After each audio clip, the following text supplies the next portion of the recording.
And we're live! Hey, what's up? We're back. Yeah, we're back at it again with those Yeah. stale-ass memes. What's the meme that we were trotting out this time around? What, we have to trot our meme? Is there a weekly meme now? No, let's not. Let's not do that. I don't want to do that. No, fuck that noise. No. We're not actually doing that. I totally regret this. You guys fucked it up already. Jesus fuck. Yeah. We just burn it down. Don't even introduce ourselves. It's not even worth it. I don't want people to know who I am. Don't worry, people will. They'll figure out over time. I had a genuine freak out moment because I saw the elapsed time on YouTube, and I honest to God thought it said like 30 minutes, like we've been streaming this whole time. Like, fucking Rumpelstiltskin, your kid and shit. That wouldn't be the end of the world. Anyways, No, of course not. But it's the name of this one. I'll Rumpelstiltskin your kid. All right. Well, the guy who's Rumpelstiltskin my kid is Mitch. Hi, Mitch. Hey. Hey, I'm Sora. What's up? Good to see you. Fuck! We have to explain what's going on because this is a weird day for us to be doing the cast, right? What do you mean? Finish the introductions first. It's okay. It's Mitch. And then who's our third curious person right in the corner? I'm just here to write down the Rumpelstiltskin story, man. He's Josh, by the way. Josh, the Rumpelstiltskin stenographer. Thank you for stenographing. That's Josh. You guys notice we're not in the podcast recording room, by the way? We no! We gotta move there. We gotta move to the podcast recording room. Oh shit! Fuck! God. Okay, there we go. God, we're all places of fucked up. We run a professional tight ship here. Yeah, which is why we're not doing it on the right day or anything. Well, okay, so you need to explain why we're not doing it the right day, because... Okay. So, I mentioned it earlier today on the Discord that we were going to be doing it today instead, because tomorrow is the Persona 5 stream, because it's the only day that Gangmuno was able to do it, and you two were really nice and were able to make the schedule work, because, obviously, with everything that's going on, this week's going to be a little weird, to do work. So, like... It's gonna be a weird week for everyone. And we didn't. It was either this or we have to wait till like the 16th to do another Persona episode. And I don't know. I Which would be a huge bummer. Yeah, of course, because that would be like that's 2 weeks. I don't know. Gangmuno was super nice and was able to get it all to work out fine. So yeah, welcome to another episode of the podcast. It's a day early, so what's the worst case scenario is that people just listen in on the video format instead. Right. Oh boy. So, yeah. So that being said, in terms of channel announcements, like I said, Persona 5 is going to be tomorrow, the 8th. And I'll post some Tumblr posts about that and make sure everyone knows that that's what's going to be happening. We, last episode, spoiler alert real quick, just skip like 15 seconds. We beat Kamoshida, and we're going to see the aftermath of that in the next episode. Man, so I talked to one of my friends today who's actually subscribed to you, and he said he stopped watching Persona because, you know, you guys are going sort of slow through it. Thanks for really giving me that fucking... Whatever, fuck off. We only play for like 2 hours a week. You piece of shit. It's a long game. I spent 2 hours today playing Persona. I didn't even get into one battle. Yeah, fuck, seriously. Thanks for anti-fucking like advertising there, Josh. You're welcome, man. Whatever. You sick. Hey, but you know they raised up the relaxed the streaming restrictions, which is awesome for us, right? Like we. Oh, did they? Yeah, we can pretty much basically stream until the final dungeon now. So. Yeah, no, it's super. Yeah, so that's the thing. That's one of the things I kind of want to talk about real quick was because, as far as I'm concerned, the streams are going to continue the way that they are, and until like we just stop having fun with it, and like. It's nice to know that we're gonna get to that. I feel like we're gonna get to that point, and it's gonna be like smooth sailing and shit. Yeah. But like the stream will continue as it has been. Sora, are you doing any streams this week? Yeah. You know, barring any unforeseen circumstances, I'll be returning to Bayonetta. Yeah. I had a slight detour and played some Flint Hook last week. So yeah, just because I had the itch to play it and I hadn't had much time to play it yet. So yeah. Hmm. Yeah. I'm gonna pull up the Trello real quick. All right. Do you want me to talk? Whatever. Go ahead. Well, all I was gonna all I was gonna say was, okay, so let's just jump right into the shit today. Okay. Okay. So the big things that happened for me this week were, as I look at my first topic, and I have to look at my first topic because I forgot what I wrote down. You two didn't see Guardians of the Galaxy 2. No. Okay. Unfortunately. So, let me put it this way. You know how, like, Guardians of the Galaxy is, like, one of my favorite Marvel films? So when I say one of my favorite, I don't mean, like, everyone's my favorite. No, fuck that noise. I didn't. Yeah, and I would agree. I think it's in my top 3 for sure. I wasn't a huge fan of Ant-Man, admittedly.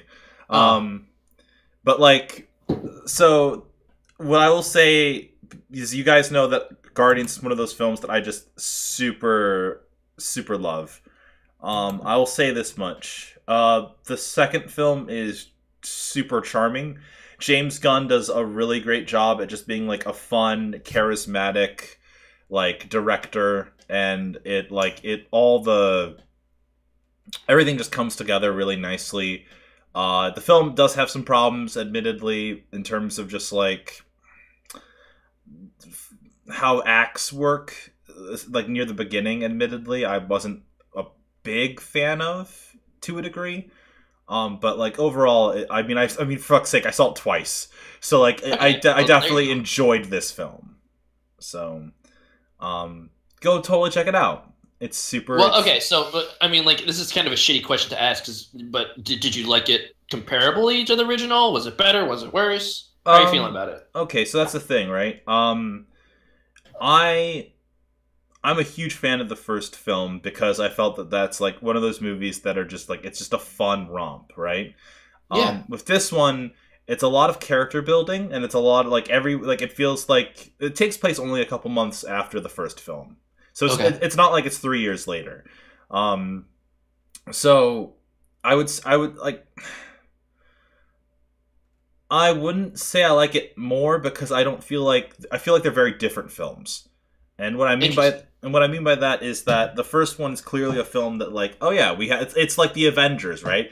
Where we have to have a reason why everyone shows up and does what they have to do. But then with Guardians of the Galaxy, it's like they did the exact same thing in the first one, but, like, there's something about it that's stylistically fun, and, like, all the characters feel like, you know, they're all a bunch of misfits, but they have some common themes together. And in this one, it's a giant character building kind of arc, and it's a properly done sequel. And I really enjoy because, like, the worst case scenario with a sequel is that it's just, like, a repeat of the first film. But, like, it definitely has, like, I'm going to use Empire Strikes Back as, like, an example of, like, how to properly do a sequel. Where it's building off of a story. It feels like, it doesn't feel like you're just romping through the same shit again. And that's not to say that, like, the first one's shit. It's just, like, it feels sometimes like when they make sequels to stuff, it's like, oh, here's the big bad guy, and then, like, you have to deal with that, or, you know, all that garbage. With this one, it definitely feels like it's a different type of adventure, which makes you, like...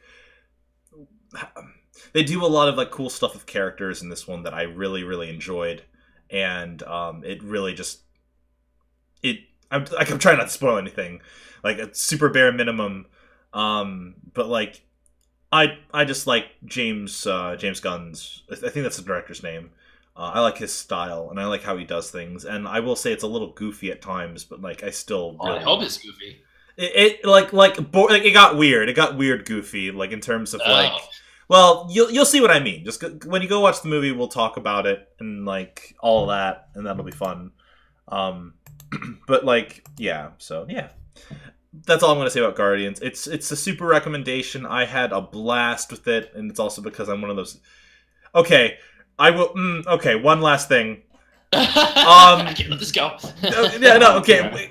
Because it's something that's bothering me, because, like, okay, I very much love a song in the movie, right? And, like, I've loved this song for, like, you know, I discovered it, like, last year or something, and I learned how to play it on guitar, and, like, it's this fantastic little song, and I'm really enjoying it. That song might be ruined for me. Like, and it's not a bad thing, because thematically speaking, like, it fits the movie well, and, like, it does everything right, but, like, I can't I can't see the song the same, and it's bugging me just a little. But like, I'm sure it'll pass like as time goes on. Don't worry, Mitch. After you see like you know, a few people get like 8 million YouTube views like doing covers of the song. Oh, that's gonna kill me. It's gonna kill me inside. Fuck you, Josh. I know how to make everything terrible for you, man. Yeah, what the fuck? Like, before we started this, you fucking ruined things for me. Like, fuck. God damn it, Josh. Anyways, how about this? That was my Guardians thing I wanted to say real quick. Does anyone want to take it before I go into my thing? Well, while we're on the subject of sequels, so talking about Shingeki no Kyojin Season 2... Like, shit. It's been out of the fucking, like, conversation as far as, like, the anime fandom has been concerned for a really long time now. And now that it's back, is it, like, popular to shit on Shingeki no Kyojin now? Wait, really? Is it? Are people not liking it? Because I don't know. I get a lot of people, like, are really, really over the hype for Attack on Titan, but some people seem to, like, vocally dislike Attack on Titan now. I mean, come on! Seriously, after all the shit that like. Well, I think it's just now at the point where it is a very popular, established franchise now, and so like your voice is heard way more. I guess it's now cool to hate on Attack on Titan. You know, man, fuck off. Really, really, guys.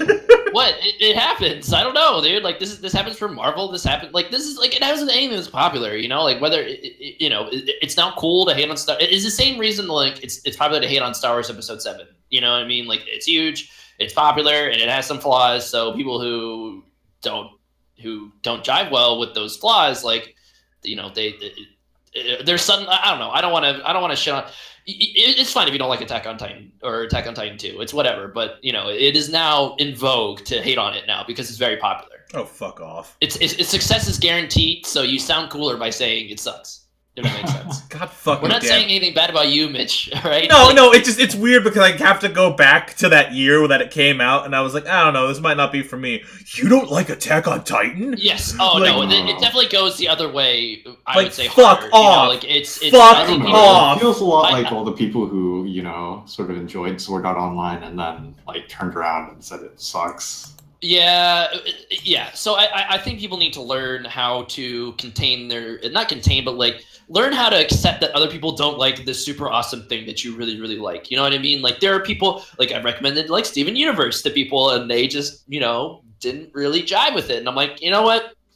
That's okay. Like I'm not telling them like, oh, you didn't even get to this episode, blah, blah, blah. You know, like it's something that you just gotta. Because I feel like that just pisses people off more than anything. Like I've seen it happen. No, you have to actively shit on people who don't like the exact same things that you like. Yeah, it's the only way to live, apparently. Right. And then years later, you just gotta fucking reverse. People realize that it's not all that great. You know, you have to shit on that thing and pretend that you didn't like it. Oh fuck! God, I can't fucking believe this. After all the shit I got from personal friends, and like I can't fucking believe this. Really? What do you mean you can't believe it? Honestly, it was entirely predictable because, like, no, I know. I know it's predictable, but like, I spent all that effort trying to get into the fucking series. Like, I played the fucking game. I read the manga. Like, I did all this shit because I tried the manga's okay. It's pulp at the very most. Well, whatever. I'm not here to discuss if I like. I like Attack on Titan. I like the anime a lot, and I was probably one of those people. To be fair, I was probably one of those douchebag friends with Mitch when I was like, "What?" I'm trying so hard not to like call you out on this. Oh my god!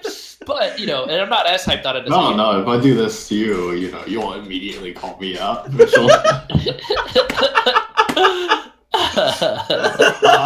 been burned by this multiple times, in fact. Oh my god! You know, it's whatever. Like again, it's a big popular thing. I wouldn't worry about it too much. I think it's just that it's a vocal minority because people who are into it are now just happy that there's content to consume. I haven't seen any people like shouting from the rooftops like, guys, you need to watch Attack on Titan Season 2. I think it's an underrated, underexposed series, you know? Like, you know, there's just no point in saying like I really really like Attack on Titan, you know, unless it's brought up. You know, no one's going out and saying that. But there you very much do have a point when you're saying, oh, I don't like Attack on Titan that much. You know what I mean? Because that is the current big thing. You know, and I can't wait for season 2 to come out so I can just shit all over it. Like that's how I feel. Exactly. That's what I feel like you guys are telling me. Like. Well, I mean, that's how I am with Sword Art Online, right? Anytime there's a new movie out, I can just be like, all right, I get to shit on people for having terrible taste again. like there's a calendar on your wall. Any better. There's a series by the... I am pre-ordering the tickets to go see the Sword Art Online movies just to know how terrible it is, right? That's what I'm doing. That'll show them. See, I actually haven't seen a Sword Art Online movie ever, so. At least watched those movies, and well, I think one said it was decent, and then the other just absolutely hated it. I mean, like, I understand hate watching something can be very fun, but paying to go hate watch something just seems counterintuitive. You know, like I did that with Transformers. What was it, the 4th one where they brought in fucking Mark Wahlberg, and I'm like, I just gave. Was that the one with the dinosaurs? Yes, it was the dinosaurs. Yes. Okay.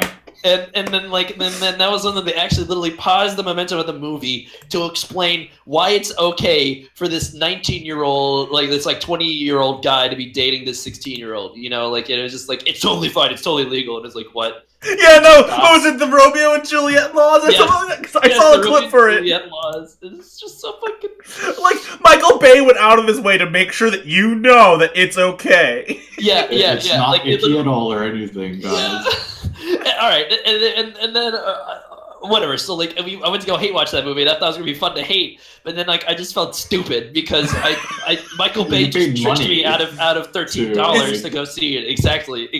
Is it like?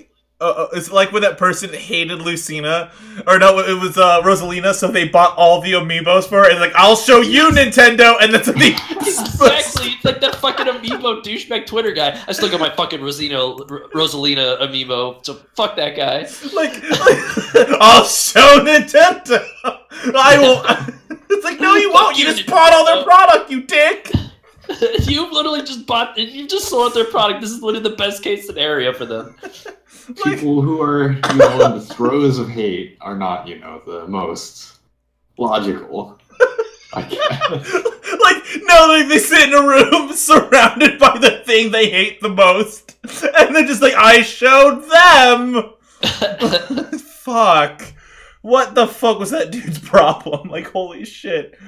Oh my god. Yeah, well, whatever. But anyway, so circling back to the Transformers talk, which is circling back to the Attack on Titan talk. Yeah, it's just popular to hate on it. Like, whatever. Like, let people shit on it. I would say, like, if you're at all interested, watch it for yourself. But if you're not interested, then just don't fucking watch it, and everyone's happy. It's fine. Like, it's whatever. I'm gonna watch it. I just haven't. Honestly, it's been too long. It's been so long that like all of my excitement for Attack on Titan has kind of died down. But like, I'm sure once I watch an episode or two, like I get back into it and get really excited about it again. Go play that sick ass game. Yeah. Fuck. Or you can, play the free web browser game. Dude, I played that. I fucking played that in class so many times. My friends and I got really good at that game. Oh man.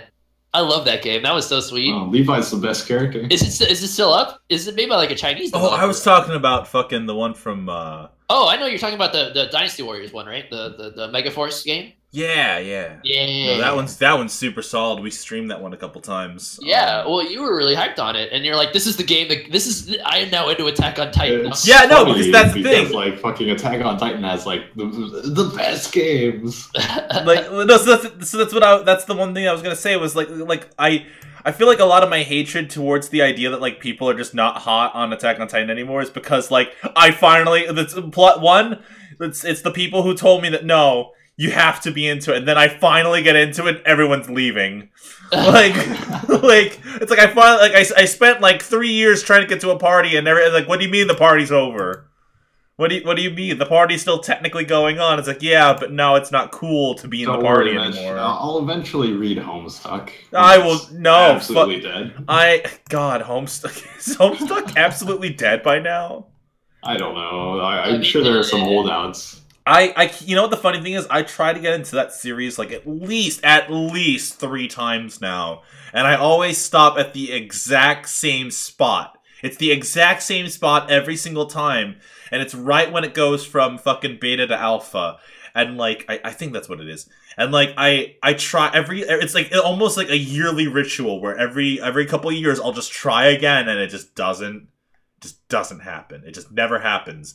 And, like, I get to, like, where, like, you meet, like, because some of my friends, like, their favorite characters are in, like, the later half of Homestuck. And so, like, that's, like, the equivalent of someone saying that, like, their favorite character is Jolene Cujo. And I just never get to Jolene. Or I get introduced to Jolene, and, like, I'm like, you know what? You see her in, like, one of the, openings for the first season. Like, and that's the extent of your exposure. Like, I feel like it's one of those things where it's like I really want to get more into it, like, because, like, for years, like, some of our own channel attendants were, like, hardcore into it. Channel guests were super into it, and like I don't know. I feel like because I respect their opinions, and I think that, like, they always, like, try to throw it, you know, try to say, like, hey, you know, this is a series I'm really into. And, like, I just felt like I couldn't tell if, like, maybe it was, like, I feel like it's something, like, where it's, like, maybe there's something about that's just not my personal cup of tea. Right. And, like, I feel the same way when I recommend JoJo to people, where, you know, it's a hard recommendation. Without the anime, like the anime helps out, like, a lot. But, like, I don't think I would have gotten into JoJo's without the anime. Like, if you ask people to read a 30-year-old ongoing fucking comic from Japan, like, I mean, it's like, I think the manga holds up okay. It's just that I think anime and manga are very different forms of consumption. Oh no, I meant, like, how fucking long it is. Like, the only reason I got through that series was because I fucking sat down and, like, every day I'd work on the channel. And then I wouldn't work on the channel. That was before the channel. I'd work and then come home and then read JoJo's for, like, hours, and then, like, I mean, I don't think it's any more worrisome than, you know, something like people saying, "Oh yeah, I finished the One Piece manga the other day," and you, like, introduce it to them, like, you know, a few months before. Oh my god. It's like, I think One Piece is over 1,000 chapters now, or something. It's close. It's getting there. It's 900 something. Because I don't think it's like it's getting there, and it's getting to a point where, like, everyone in the fandom, I think, is like, do you think it went too long?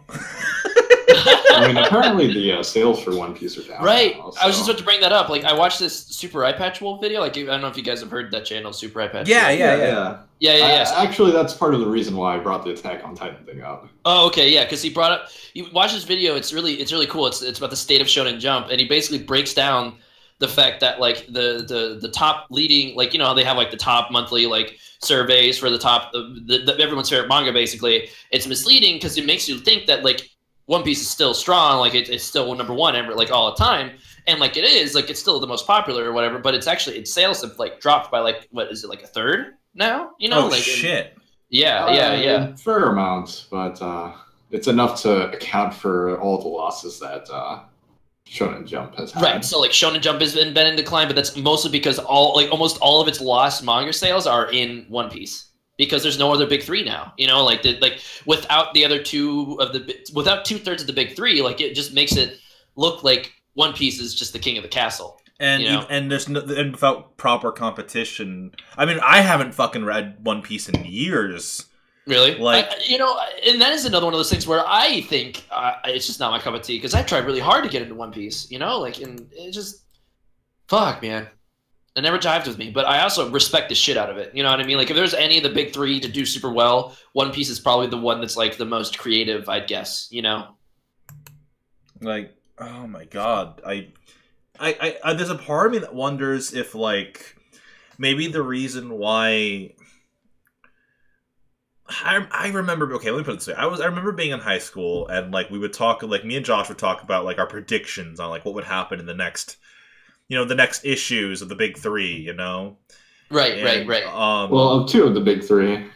Because I didn't read One Piece because I didn't have the patience to like read through. Yeah, at that point, probably like 500 chapters or something. Yeah, that doesn't. That, you know, now that like 500 compared to like 400 something, like that's 500, 600 chapters. Yeah, my God. Like, excuse me. Oh, you're fine. So essentially, like, all I was trying to get at was the fact that, like, you know, I remember, like, we would talk about that stuff, and we, like, you know, Shonen Jump was king of the castle.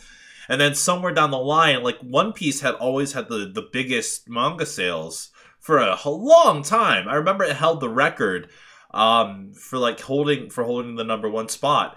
But then ironically enough, Attack on Titan was the series that dethroned One Piece. And ever since then, I stopped paying attention to the manga sales aspect of things because I was like, oh, well, whatevs. But I didn't realize that like it was just in this decline because, you know, I guess without the other two, God, that's such a weird thing. Yeah, you know, it's also just a series that's super long in the tooth at this point, right? Like, I mean, it's like One Piece at this point. Right now, it feels like it is Shonen Jump. Oh God, which is like scary almost because it's something where it's like it feels like it's just literally single-handedly like carrying the publication. Mm. Is it bad that like I had to think for a moment if like Toriko was still a fucking thing of all things? Toriko just finished, didn't it? Did it just finish? Yeah. It's like One Piece will I think still have like plenty of like staying power too because like I think just last year I visited Korea and like my brother was like teaching a Korean middle schooler some English and I came in and like sat on in some of his lessons and he was like a really huge One Piece fan and I think One Piece was the only anime that he watched. Wow. Well, I mean One Piece has that like it's like that all ages kind of show. Like I mean obviously, but like I remember like you know, he was going on about how cool Whitebeard was. Oh, fuck. Seriously? That's okay. When I hear that, it's like, fuck, Whitebeard was cool. But that was like when I was in high school. Like, that was like years ago. Like, Whitebeard hasn't been relevant in One Piece for the last like 6 years. Hasn't anyone, like, I mean, that's so weird for me to hear that. Like, you know what I mean? Like, fuck, that whole arc was 6 years ago. What do you mean no one's taken up the mantle since then? Like, I think the last time I checked in on One Piece, like, Trafalgar Law was, like, doing some cool stuff, and they were fighting Don Quixote do Flamingo, which I know that sounds like a bunch of nonsense to you guys, but I'm hoping that the listeners at home who have some idea of what I'm talking about, like understand where I'm coming from. That was a bit ago, and then I kind of dropped off because, like, I still thought it was interesting, but I remember at the time I was slowing down because I was getting into other things. Like, especially the time I was getting into JoJo. So like yeah, and like then I just dropped off. So like every now and then I would check up on it, but then I heard about some weird stuff that was happening in One Piece. Like I heard about fuck, what was it? Sanji left the group for a bit, and he might, and you know now, and like Sanji's going through his own weird arc, and it's changing how his character is, like it's changing his past and stuff, and that's really fucking weird to me. And I just kind of like was like, you know what? I think I'll check up on you guys in like 10 years when it's done. And like and like go from there. But like yeah, that's One Piece. Let's stop talking about One Piece. No one else is in the One Piece, so it's just this really weird like. I'm sorry, I wish I could participate more, but it's just not my jam. No, it's fine. It's like it's always been like this with you, Mitchell. Oh my God, I'm not even that into One Piece anymore. Wow, Mitch, I mean, seriously, just tone down the One Piece fan. I mean, come on, it's not One Piece. Are you kidding me? Oh my God, I'm really glad I didn't go to that fucking Fathom event. Now you guys would fucking like, tear me a new one. God damn, I was all because I wanted to go because admittedly I have fun with the movies. The movies are fun. Yeah. Yeah, I've been told multiple times that I could just watch the movies on their own and it would be a fun time without knowing much, right? So I don't know. I should check it out sometime. I wonder how the One Piece movies do versus like, you know, mainline like Miyazaki films. Oh, Dan, I bet they're still like gangbusters in Japan for sure. Well, I was there. They had a shitload of posters for one everywhere. I forget which one it was, but yeah, they had like a shitload of posters everywhere. That and Dancing All Night. Sora, do you have anything on your Trello you want to talk about real quick? Because we're kind of like derailing hardcore, and I just want I ain't got much. My week was kind of a not like slow week. It was just a lot. It was just eaten up by work and stuff. I just had stuff to do, but yeah, I ended up caving, and I got a Mario Kart for the Switch. And even though I own that game already on the Wii U, but whatever, it's fine. Yeah, so that game is really, really fun. Have either of you two been into Mario Kart at all? Like I was actually going to pick up a copy for the channel. Are you? Oh, perfect. All right, well, we should get together and play sometime, because goddamn, that game, playing portably, it feels really nice. Like that screen, like that is a good looking game, and it is aged very well. I feel like graphically, and just playing it on the Switch's portable screen is freaking So slick. Is this supportive like the Wii U version? Yeah, it's pretty much a straight port where you get the Wii U version, the Mario Kart 8, you get all of the DLC, and then which is like 16 new courses. Like Link and Animal Crossing characters are in it, as well as the normal Mario cast. And then they added a new battle mode, which is basically, they fixed my only problem with this game, which was that the battle mode in the original version sucked ass, because you know how in the original Mario Karts you had like the balloon battles, you throw items at each other, and whoever ran out of balloons would lose and stuff. Yeah. Well, they had that, but instead of having specific multiplayer arena maps, you would just play at normal courses. So it was boring as shit. Like, it was just not fun.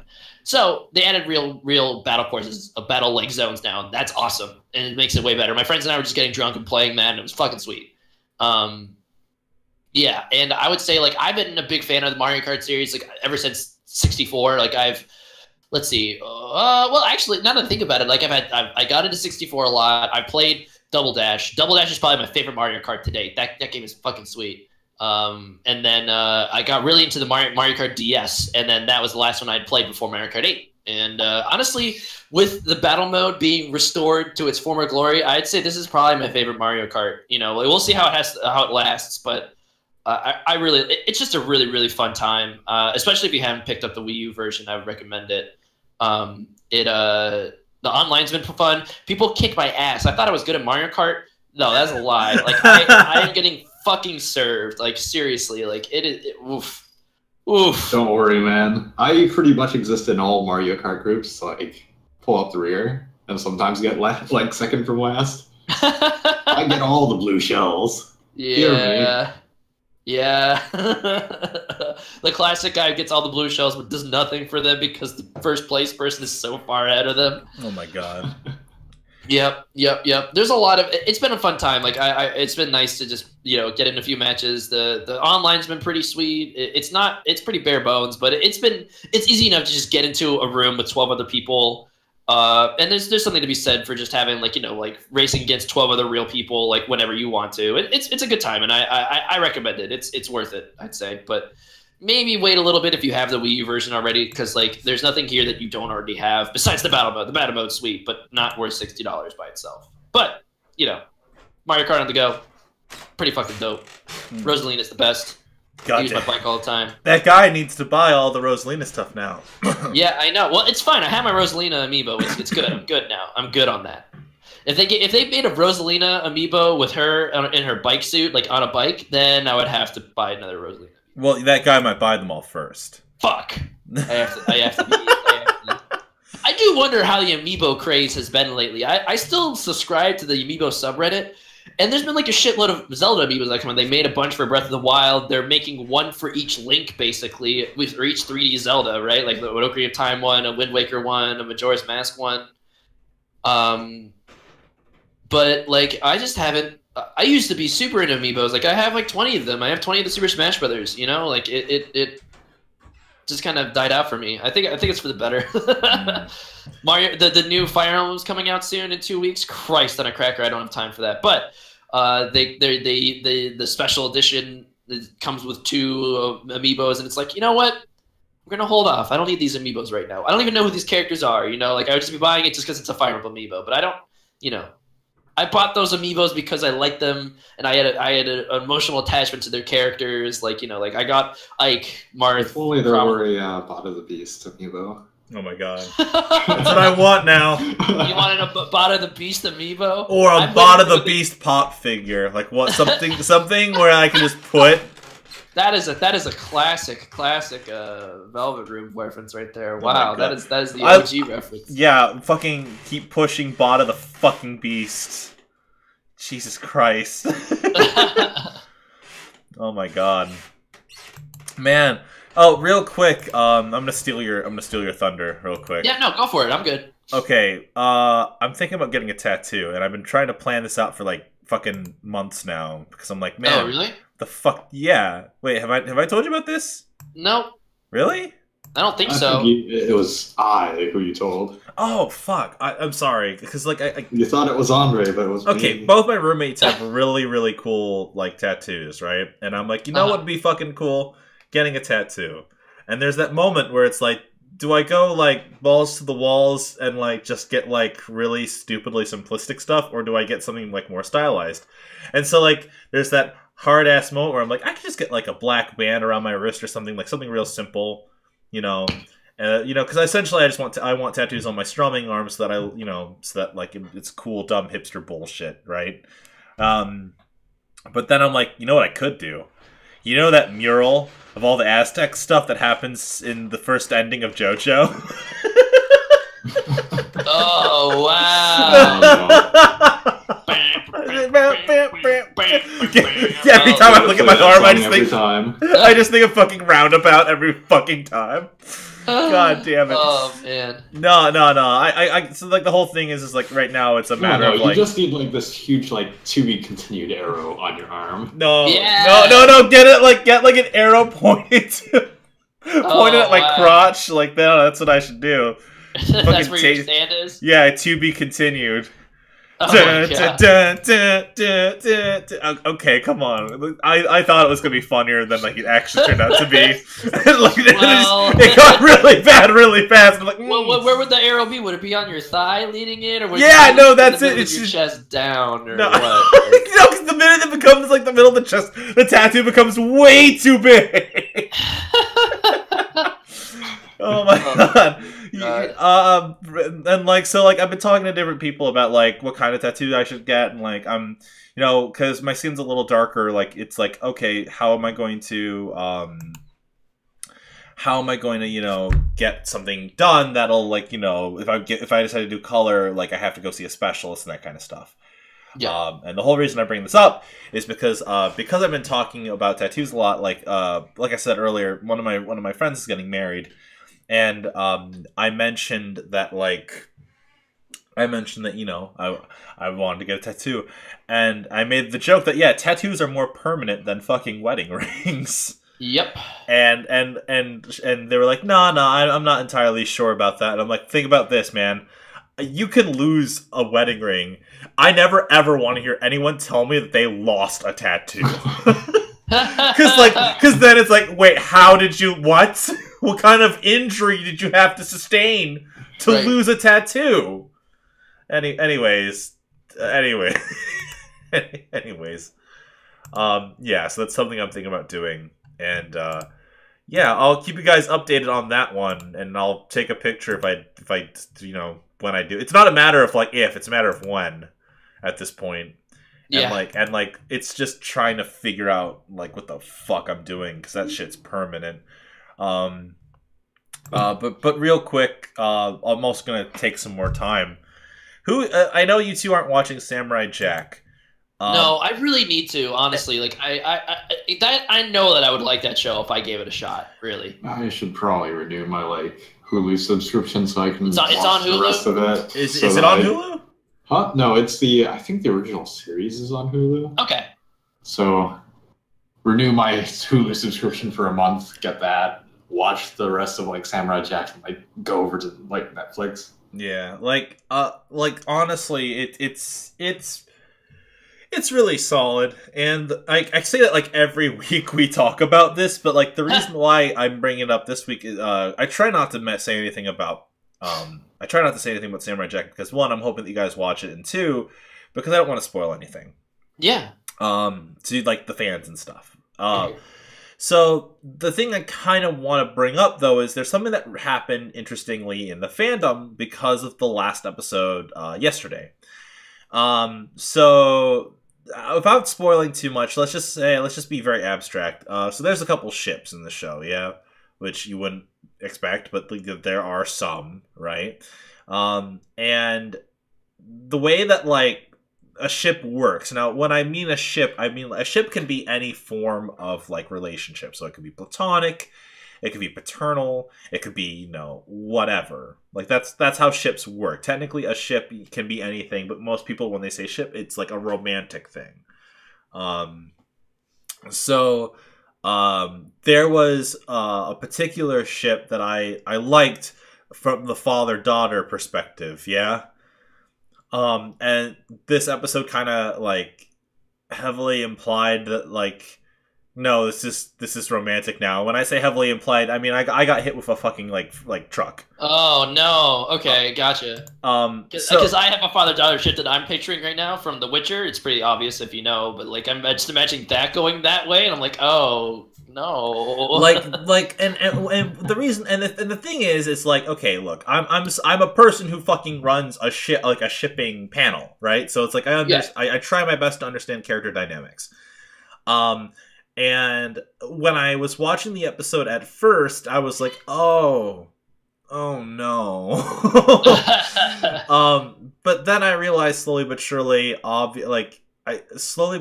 you begin to realize that like, oh, well, I feel like it's because of how I perceive these characters. So I ended up watching the episode again, and kind of trying to view it from like that ship's perspective, and I'm like, you know what, I can understand this a little bit better, and you know, I can at least it may not be my first thought, but like I can understand it, you know. Admittedly, I had to do the same thing when it came to back when we were having fucking Amidot fucking ship wars and that garbage, and like I wasn't a big shipper of Amidot, but I watched some of those episodes again and I gave it a shot, and I was like, you know what, I can see it. Yeah. But like it's just this really weird moment initially where I just strongly disliked the ship, but like it's a very sweet way to do it, and I it took a bit, but like I can understand it a little bit more, and now I can see it, and it definitely helps trying to get that episode across. The reason I kind of bring it up though is because I wanted to ask you two: was there anything that's kind of like that, where it's like the ship itself kind of made your perspective, like it alters your perspective, like Persona 4. When Yuna Arukami dates Naoto and like Kanji gets like fucking sidelined, and I'm like, no. Yeah. No. I would say again, I would be going back to The Witcher, honestly, where I would there, and I don't know if I brought this up before, but basically there's two main romantic interests in The Witcher 3 specifically. There's Triss, who was kind of like, they're both sorceresses. Geralt has a thing for sorceresses, and so Triss is the character that Geralt's been with for the past 2 Witcher games, and so that's the character that I was initially like considering like romancing again because I did it in Witcher 2, right? And like, all right, fine, like I'll just continue this in Witcher 3, and everyone like on Reddit and stuff were like, oh man, like no, you have to go Yennefer. Like Yennefer is the other choice. And Yennefer is kind of Geralt's love interest from the books. And basically, like, in the games, Geralt's been an amnesiac. He doesn't remember Yennefer, except in Witcher 3, he finally has his memories back, and so therefore he remembers Yennefer. And at the beginning of the game, you're looking for her. And then you run into Triss. So basically, you have to decide between Triss and Yennefer. And so at first, I was like, all right, like, I'll go with Triss. And then like I ended up reading the first 2 books of The Witcher, and that kind of details how Geralt and Yennefer met, and like kind of like their rocky relationship and everything like that. And it's like, fuck, I super fucked up. Like I restarted my game and went with Yennefer. Oh my god. Oh, yeah, man. Yeah. That's some dedication. It was that bad. Well, like, because it also, not only did it paint Yennefer I shouldn't even say it painted her in a better light. It was more that it painted Triss in a really terrible one. because Yennefer and Triss know each other, and so therefore, like, Triss knows about Geralt and Yennefer's history during the games, but then manipulates you as an amnesiac to just stay with you instead. And she knows everything. Like, she knows, like, your entire backstory, and she just ignores that, you know? Like, that's super, like, I was like, fuck you, Triss. Like, I can't do this. I can't do this. Like, oh, man. Yeah, that was, so I guess that's, like, kind of a weird sort of tangent, but yeah, that was when, like, a ship totally went south for me, and I was like, all right, I can't do this anymore. There's still people who like Triss and Geralt together, and I think that's totally valid, and there's good, valid reasons for it, but Team Yen all the way. I can't go feels like sort of wrecking a ship in the third act. Yeah, oh, for sure. Well, it's cool because, like, you can kind of play to... It's cool because it allows the player to either live the game through Geralt's video game memory or his book memory, if that makes sense, right? Like, it's still, like, an added stuff. Like, it's an actual meaningful decision that gets added to by reading the backstory, you know? Yeah. Like, I feel like that's...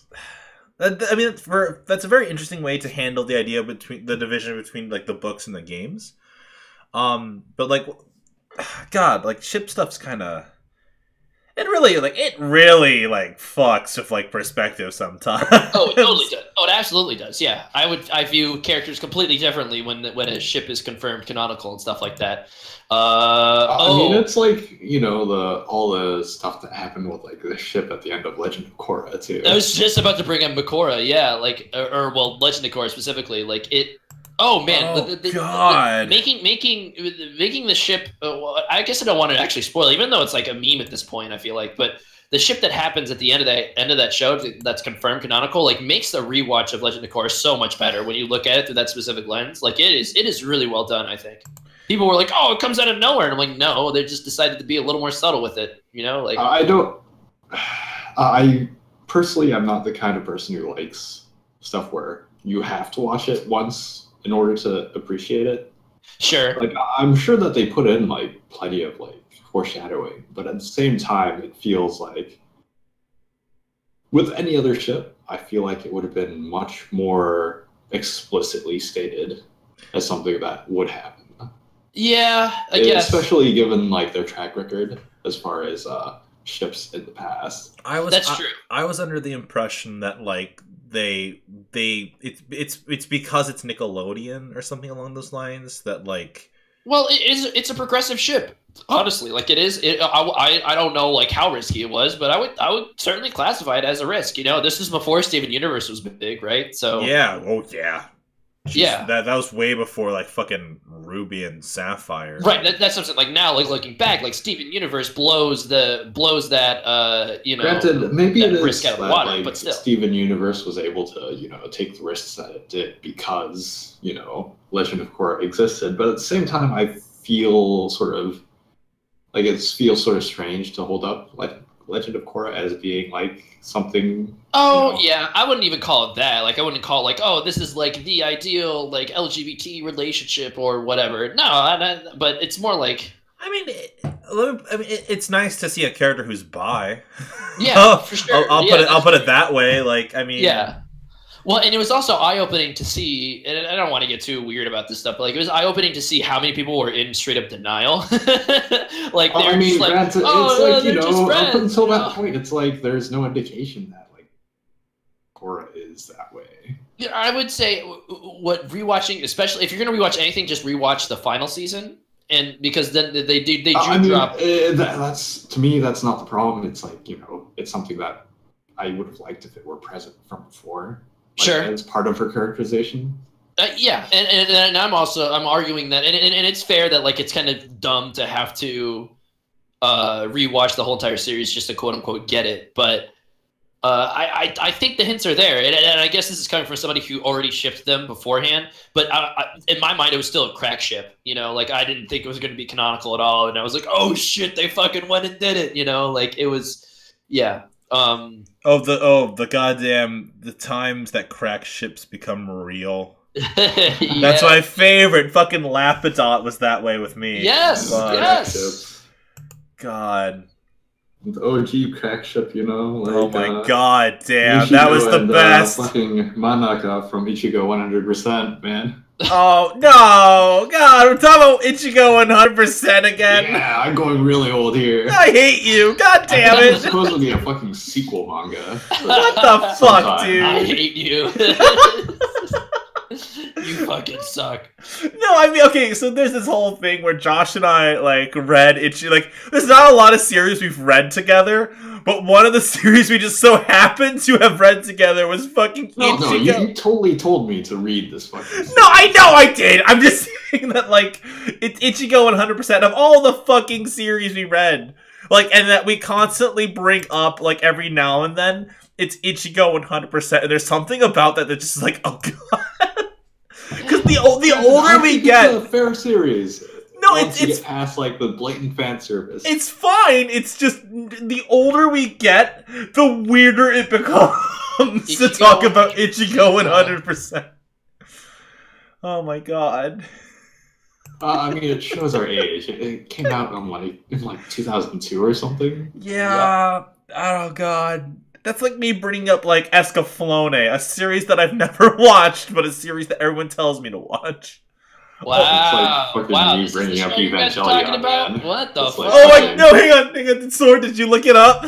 I'm Googling this shit right now. It's not, we didn't watch the anime. We specifically read the manga. The anime is shit. Oh, yeah, okay. The fucking anime is terrible. I think, don't watch the anime. Isn't it just like an OVA or something? I think it's like a 12-episode anime. Ichigo 100%. 12 episodes, 6.82 on my anime list. Oh, God. It's pretty bad. Adaptation has a 7.98. The manga, original manga, has a 7.98, so that's considerably better. Well, was it one? I am blanking on this. Was it one of those series that came out in English? I feel like it did. Like did VIZ like get it? I mean, it's old enough that I would figure that it was old enough and like big enough that it probably did. God, yeah, man, I know. Fucking, I'm like, there's that moment where it's like, oh god, our assholes are gonna get fucking blown up because fucking Sora's looking up Ichigo 100%.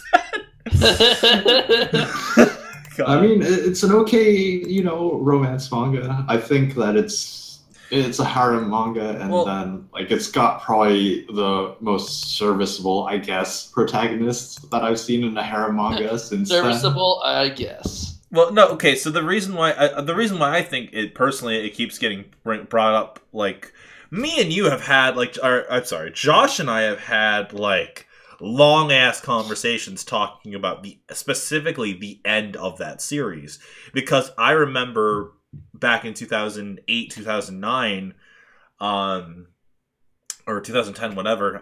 We were talking like we both finished it, and like. I was at the first time I went over in my mind. Didn't you just absolutely hate it? Oh, it fucked with me. Like it was it was the first time like I wasn't able to call something specifically in that type of genre. Like I didn't understand the ending, and then only years later, like every couple of years, like I remember like 3 years after we both read it, we talked about it again, and like it made more sense to me, and like the ending. Like, as time goes on, it's like, oh, that's why that all happened. I still think that it's, like, thematically and all that, I think it's probably the wrong ending. But I think it's okay. Like, well, I mean... We're actually having this conversation right now. Oh, no, I'm sorry. It's fine. Just, okay, spoiler alert for Ichigo 100%. Okay. Blonde girls win. Yeah, okay. So that means that Mitch has to be okay with it now. Oh, fuck off! Okay, look. What happens is, okay, so Sora, it's the stereotypic, like, harem series, right? You have, like, two main girls who are kind of, like, the ones that, like, like the protagonist, he's going to end up with one of them, right? But you don't know which one. So then, and pretty much one girl is pretty much like framed as being like first girl, which is usually automatic win. Like, and the thing is like they do introduce other girls throughout the series, but like it always boils back down to like the main character had a real ass relationship with one of these girls. So like let's call girl 1 and girl 2, right? So Girl 1 being, like, the one that we thought was going to happen, and Girl 2 being the one that, like, oh, okay.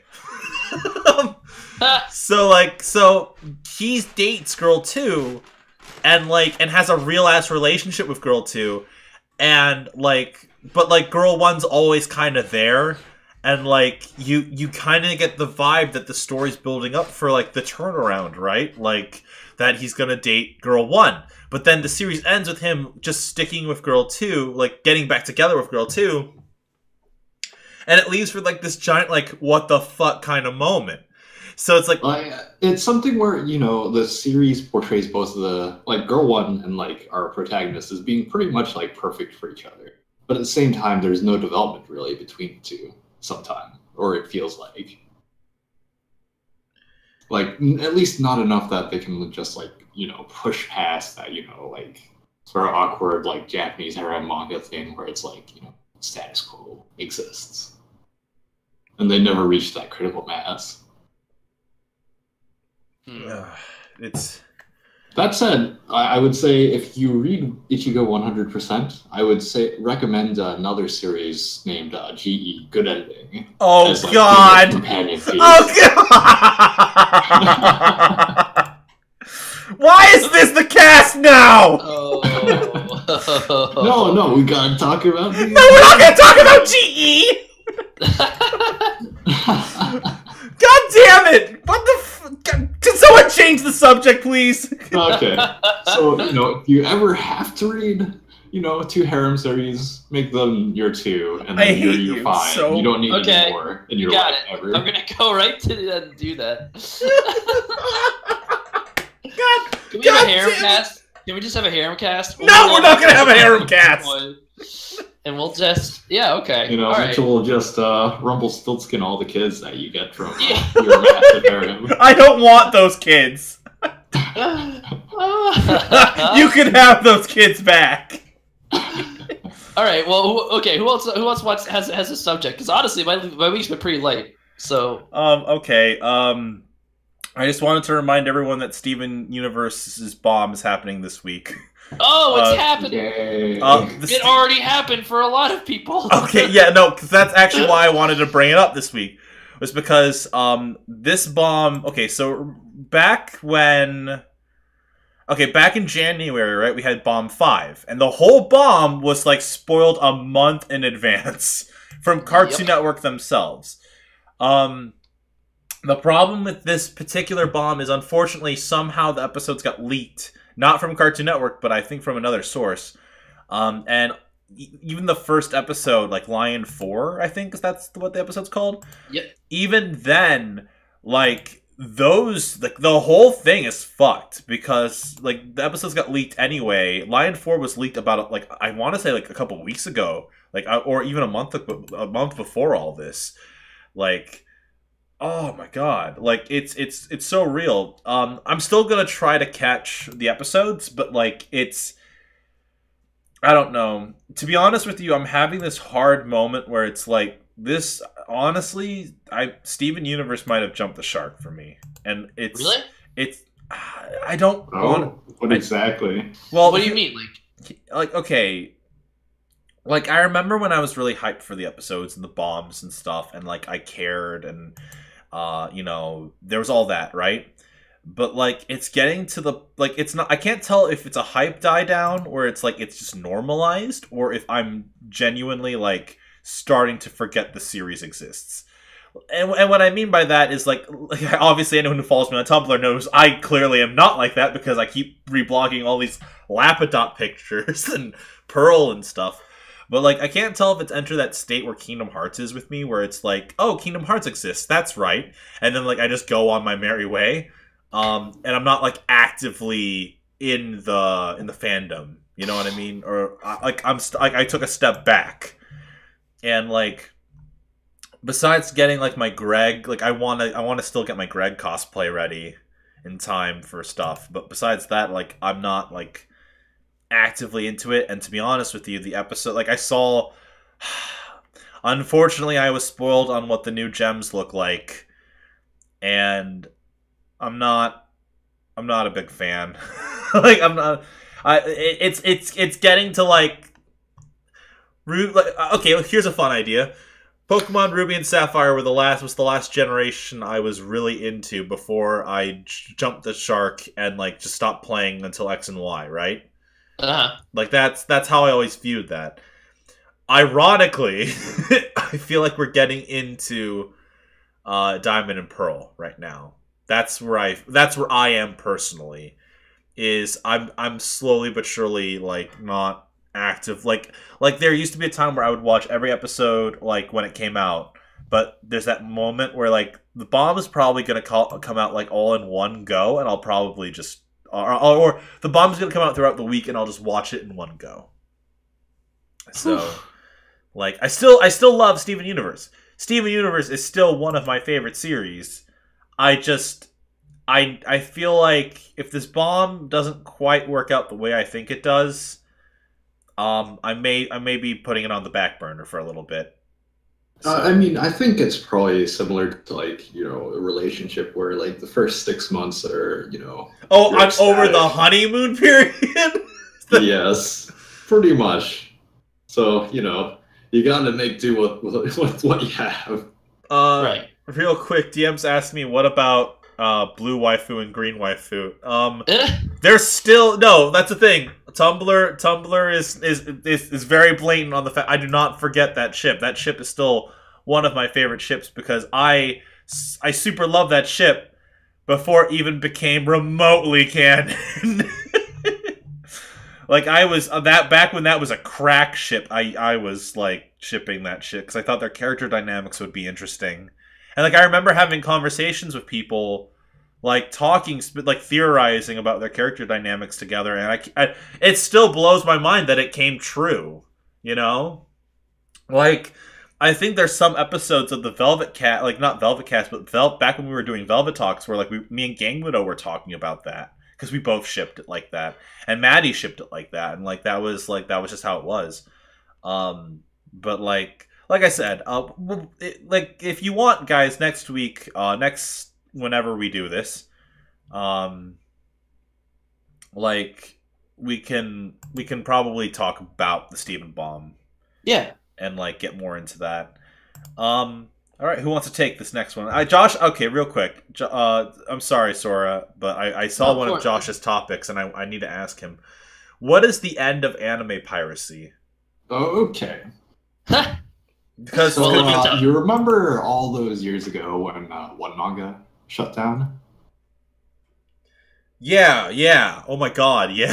And that was like a really, really big deal in like the like fucking manga scanlation scene where it's like, holy shit, one of the titans just fell. Well, it's weird because like it's weird because like wasn't that the same time that like Crunchyroll started to become more legit? I think that was Crunchyroll only hit like critical mass like within the last 4 or 5 years. Like around the time that Attack on Titan became a big thing was when I remember Crunchyroll becoming like the big like anime provider. Because One Manga shut down around like 2008, 2009-ish, right? I think so. Yeah, around then. But so something similar happened for the, you know, sort of gray, or well, at this point, it's pretty much like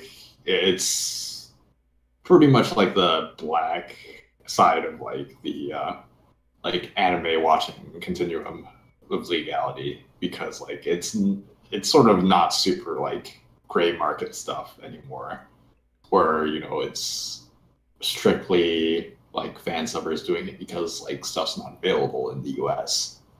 Nya, one of the biggest like torrent aggregator sites for anime, has actually gone down, or went down like on May 1st, I believe.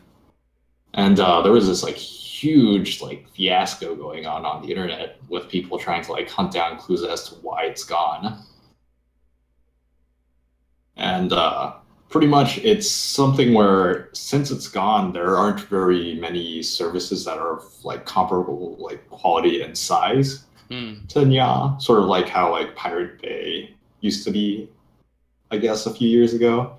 So people are sort of scrambling to figure out what's going to happen to like the anime fan subbing scene and the anime like torrent scene. I figure it's probably going to go back down to like the mom and pop like small time like fan subbers that sort of do it in like smaller groups and distribute on like IRC channels, and maybe like horrible subs will stick around as like being like the big like sort of semi-illicit circulator of like anime fan subs. But it's a pretty big deal, I think.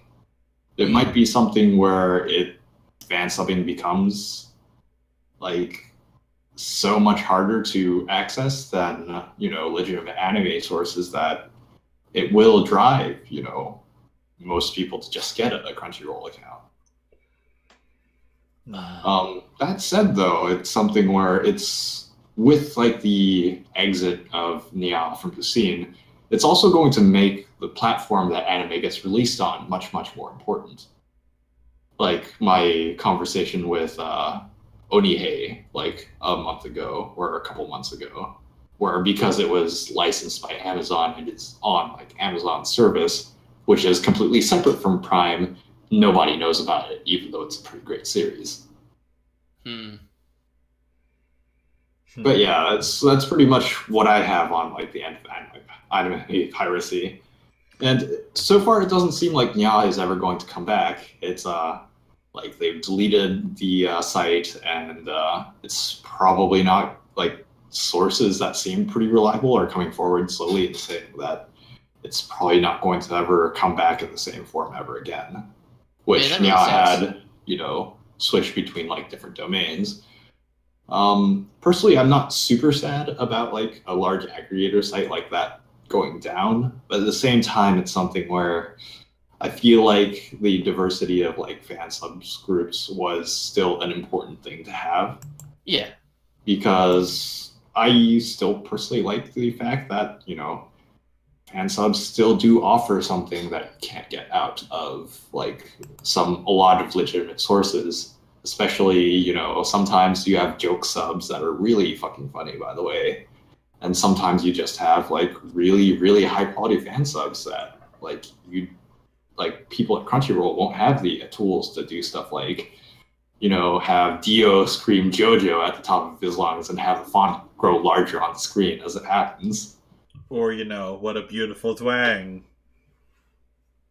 And you don't have like you're going to have like the whole like Crazy Diamond thing where like you have to change the name.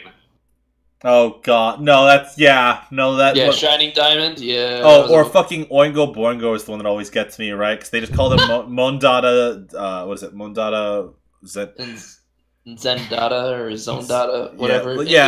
They changed and you can just hear them say Oingo and Boingo. You just have to listen to it. Boingo, brother. And it's always going to like fuck me up because it's like I'm probably never going to be able to say the right name anymore. Oh, and reverb, echo. Honestly, like it's only going to get worse for the rest of the parts, right? Because part 4 was just lousy with with echoes turned to reverb, right? And then what was it? Well, okay. Here's the problem with that specific thing, right? They could still technically call it echoes. They could still like.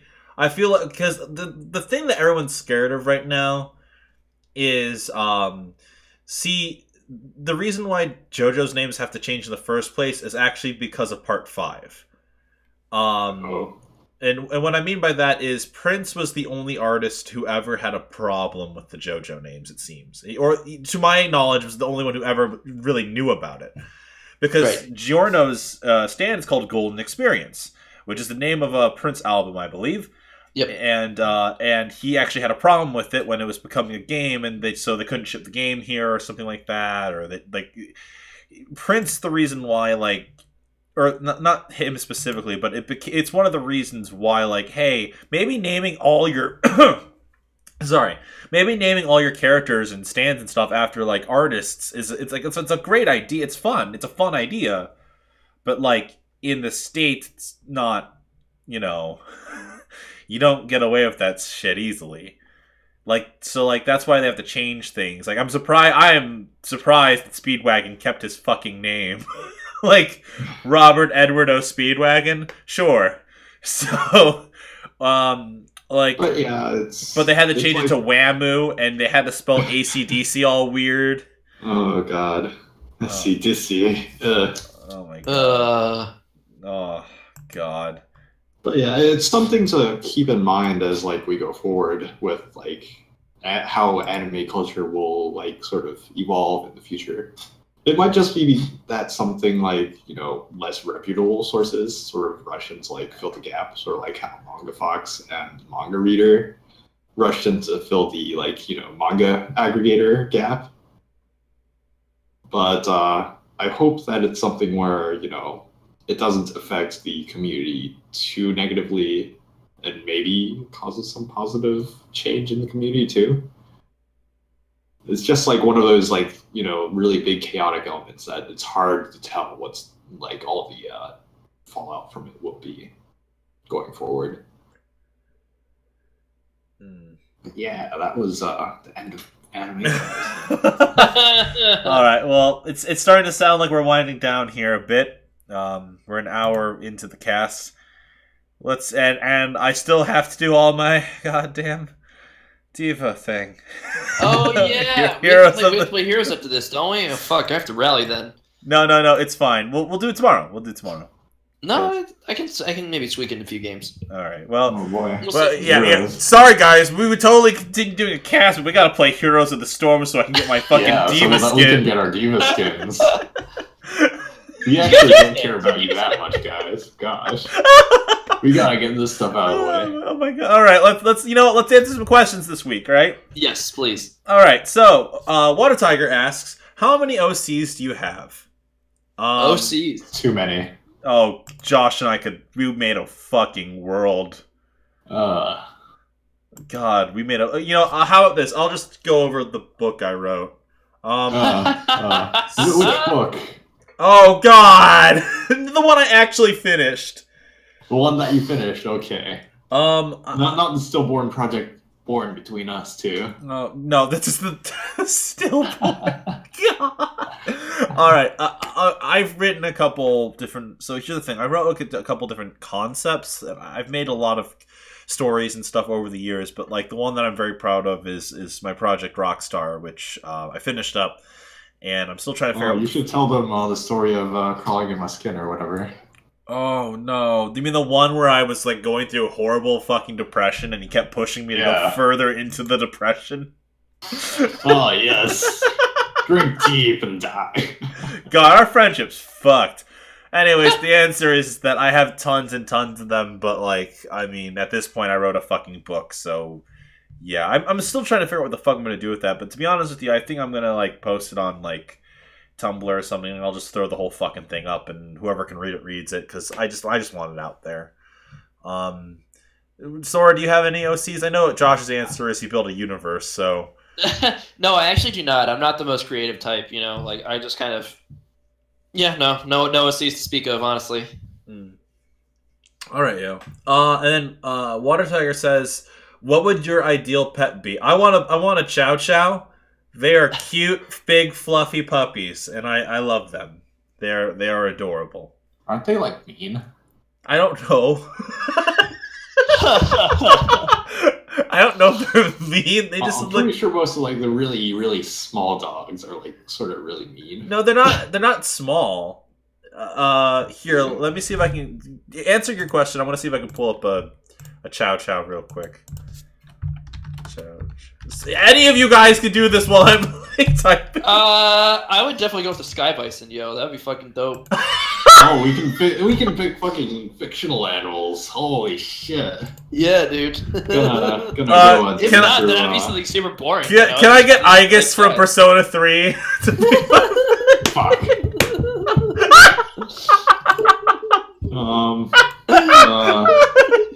I guess I'd choose Star Platinum.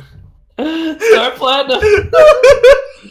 I know I totally don't deserve it, but I'll take it. Oh, sorry, you piece of shit. What? That would be my ideal. Pets, right? What Pandora's box did you just open up?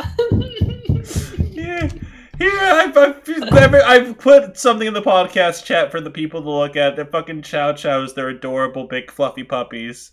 I love them. I love them. They're so cute. Anyways, let's talk about actual pets, not like weird. I don't know, dude. I'm a big cat person. Then fuck, I don't know. I like cats. No, I like dogs. I'm a pretty vanilla guy. You know. Yeah. I'd probably go with like the stupid like middle school thing and see. I really want a fucking chinchilla. I thought you were gonna say. You said middle school, and my mind went to Velociraptor. I mean, that would be fine too. But, a chinchilla would be pretty awesome. God, I forgot about that. It's bad that I forgot an entire animal existed. God. Anyways, I mean, clearly people do. Otherwise, we wouldn't be having the problem with extinction and all. Oh my god, fucking god, they're so cute. Anyways, the next question is let's see here. How would you name it? Is the follow up to Oceana says. I would name my Chow Chow because I'm uncreative and I think it's a cute name anyways. So I don't fucking know what I'd name my cats, man. Fuck. Shit. So or pupper. It depends. Like it depends on my mood. If I feel like I have 8 hours to spend researching, I'll probably find something to cobble together from Latin and stuff. But if I feel like being a troll, I think I made like an old man character in a really fucking old man character in one of the Monster Hunter games and gave him an afro and I just called him Old Man. And then I made a new one in a new game and he's just Old Man 2. Old Man 2. It'll probably Old Man 3. Yeah, probably something like that. Oh my god. Something terrible and trolly. Alright. DM asks, or the DM that won't die says, "Are you gonna play Baby War again?" I own it. It's on this computer. I actually was thinking about showing Gangmudo Baby War because I think she'd get the biggest kick out of it. I know she likes really weird, fun stuff like that. So yeah, probably some time in the future. Like I said before, we're still trying to situate ourselves here in terms of getting the schedule down and all that. And Persona's taking a lot of our time in terms of research and trying to figure out exactly how we're gonna do it. So yeah, but probably. DM also asks, "Who is your husbando in Free?" Makoto. Haru. It's really great that we had it right at the fucking gate. Done. Yeah. See, I didn't pay attention while you guys were rabbit casting, so I don't know. We'll just say Josh is just ready to round it out. Yeah. Josh is into shark dick. So yeah, everything's good. Everything's fine. They're called claspers. God damn it. First of all, Haru has a beautiful face, and he's just such a precious little dweeb, and I love him. But anyways, DM also asks, how do you feel about music like K-pop and J-pop being popular in America and other countries? I think it's pretty funny. I don't know. It's great. I mean, they're a fun, unique kind of genre all to their own. I have to be in a mood. Personally, I have to be very much in a mood for it, right? But it's just kind of funny that people go to Korea and stuff or Japan and stuff and think J-pop or K-pop is super that's how people that's all that people listen to or whatever. We build it up in our minds. It would be the equivalent of somebody from another country thinking that country is all that Americans listen to. It's just kind of funny. That's all. Oh man, those disingenuous quislings betraying their own culture. I feel like music's one of those things where it's the fact that K-pop or J-pop could get popular here is when fucking rock and roll or fucking musicians go on tour or stuff like that. Music from the States, at least from not my experience, but from what I understand, it's music gets exported from the States to other places and they listen to that music, too. It's funny, but it's K-pop I think sort of peaked in the early 2010s, and then I think it sort of transformed into more a Korean indie scene as far as Korean music goes. Like, as far as I know, I've sort of been really unplugged from like the music scene here for a while, but it feels like it's transitioned more to like Korean K-rock, K-indie scene, like at least in the places where it's fairly popular. Because go ahead. All I was gonna say is just fucking the one thing I will say, because I'm trying to go back. I'm trying to think back onto the original question, which is how do you feel about K-pop and J-pop getting popular? Music's music, and it's super good, and I still love VIX. VIX is my personal favorite. like it. VIX is like where I'm at with in terms of like when I have to think of like a good band for that genre. But I'm sorry, I didn't mean to interrupt or anything.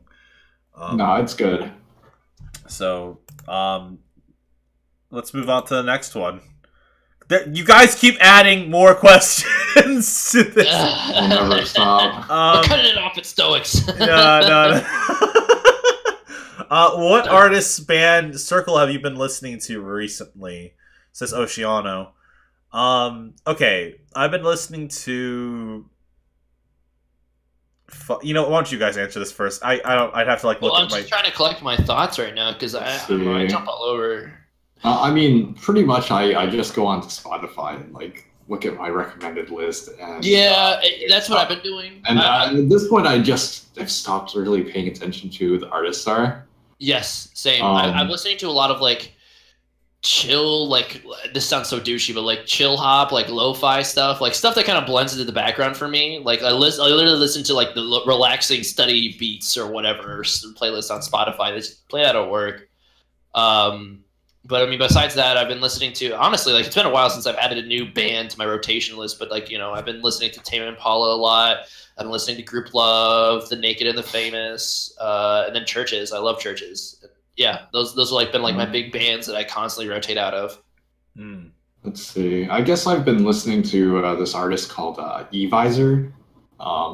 They do sort of like glitchy, like high energy, like poppy stuff. And then I recently got like really sick and tired of just not being able to listen to the OST for Gotcha Men Crowds. So I ended up like just downloading that and like converting a whole bunch of FLAC files because people who listen to like anime OSTs are like fucking insane and they all go with like fucking super perfect like uncompressed FLAC files that are like a gigabyte large. And I've just been listening to a whole bunch of like Gotcha Men Crowds like music. Their openings and their EDs are really good. I guess if I had to answer, I'm listening to a lot of British rock, like not like 70s and 80s stuff, which is still super good, but like I'm listening to like a lot of like just Brit rock. Specifically, if I had to like, God, like I have to look through my stupid music list. No, that's pretty much the end of my answer. Just fucking a lot of British rock, fucking indie rock. I listen to a lot of rock. That's all I gotta say to that. Just I don't know. To be honest with you, I actually spend a lot of my time looking up like older music, like you know, just fuck. I don't even know, The Who. I don't know how to answer this question because I went to like my recently added, and like every single one was a different fucking like artist. Like fucking, I might as well be naming JoJo's characters: Steely Dan, Steve Perry, The Who, Glenn Campbell, awesome. The Ting Tings, Panic at the Disco, Cobra Starship, Electro Lights Orchestra. Like they're all stupidly different. Cat Stevens. It's like fuck. Like there's no semblance of anything that connects. Yeah. So like, oh fuck. I've been listening to a shit ton of Ninja Sex Party because I'm going to a concert later in the summer for them. Man, that's so awesome. Like me and Gang Widow are taking a trip to Toronto for that. I haven't been out of the country in a long time, so I have to go get my passport renewed. Yep. But besides that, like, yeah, that's pretty much it. And then we'll end everything tonight on the last podcast question because they're moving the podcast chat into the. We're gonna make the stopping point Stoics. We're gonna make the stopping point Stoics. You guys are assholes. No, you guys are great. You guys are great, but like we need to stop the cast at some point tonight. We need to pump the brakes. Okay, so Stoic asked, "Who's your favorite anime studio?" Now I'm gonna actually have to take. He also says the correct answer is Ufotable. So there you go. Like, he's picking your fight. God damn it. My answer is Trigger. Yeah, me too. Fox. No, fuck off. Okay, look. I'm unabashedly a Trigger fanboy. Like, I will, like, honestly, you haven't even watched fucking Little Witch Academia. Yeah, I'm still not super into anime, but you know what I'll say? They leave the biggest fucking impression on me. Like, Kisniver is like so. Like, honestly, like I realized I was a Trigger fanboy when I really, really loved Kisniver, and like everyone else is just kind of like meh on it. You know, it's like, oh fuck, I really like the show. Kisniver is the least Trigger feeling Trigger show that It is, yeah. But oh man, I still honestly like I will give anything that they've made an honest shot, and I can't say that about any other studio based off of name alone. You know what I mean? Like, if the premise doesn't intrigue me, I'll just ignore it. But if it's made by Trigger, I have to pay attention. Ufotable's a close second. I will. Okay, fine. If I can't say Trigger, then I'll say Sunrise. I like Sunrise's work because everyone. Gundam? Well, I was gonna say Cowboy Bebop because I'm a huge fan. Madhouse was primarily the one that did Cowboy Bebop. Cowboy Bebop. I looked up the studio is Sunrise. Yep, studio is Sunrise. But that's the thing. So but when I think of Sunrise, I think of like specifically like the good Gundam stuff. I think of like Code Geass and like the fun series of my life. Code Geass. Like, you know, like the fun series of my life. You know, so like that's when like I guess if I don't have to pick Trigger, I'll totally pick Sunrise because that's like the fun, memorable anime of like this of just my life. And with that, we're gonna end the question because good because we can't. We will keep going, but if you guys want, just stack a shit ton of questions for next week. We'll just have a questions cast. Yeah, questions cast. All right. So, anyways, guys, next time on the Velvet Room, like I said, tomorrow night at 8 p.m. we start another episode of Persona 5. We're gonna start moving into the secondary stuff. We're probably gonna do a lot of social link stuff because we just finished Kamoshida. We still have a couple days to go with before we end up Kamoshida's arc.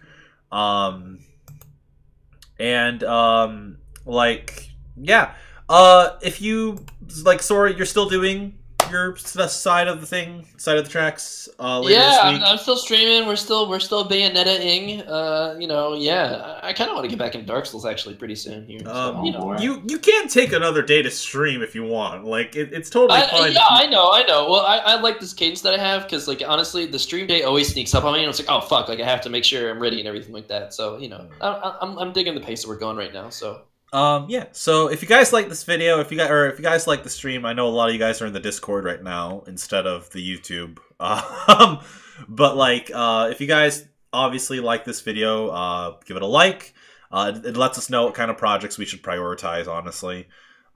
If you guys are a big fan of the show, go share it with your friends. And if you guys are even bigger fan of the show, you should totally comment and stuff and let us know and what we can do to improve. And your participation is more work that we don't have to do. We're actually turning you guys into our slaves. Oh my god. Wow.